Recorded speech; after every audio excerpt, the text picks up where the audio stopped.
Look at the next place again. Verse 41, the next scripture. Watch and pray lest you enter into what? Temptation. The spirit indeed is willing, but the flesh is weak. Verse 42. Now mark verse 42. Again, a second time. Mark the word again.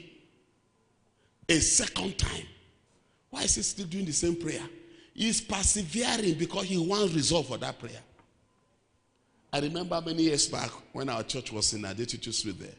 And I was out on the street for evangelism.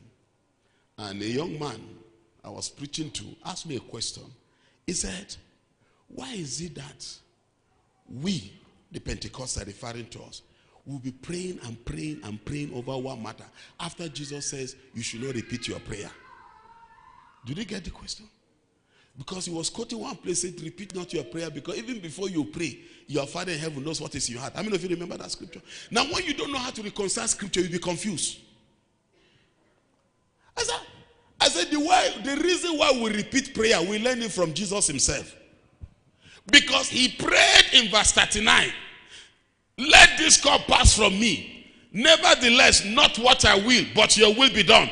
In verse 42, he returned and he prayed that prayer for 1 hour. You remember? He told Peter he couldn't pray for. He was praying on that point for 1 hour. Then he came back and repeated again, persevering.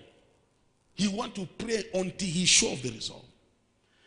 And I said, Jesus taught us. So if you don't know, I don't know the other one, but I know this one. He taught us how to pray again and again. Now let's continue. Verse 43. Verse 43. And he came and found them asleep again, for their eyes were what? Heavy. Verse 44. Mark verse 44. So he left them, went away again, the third time. And pray what?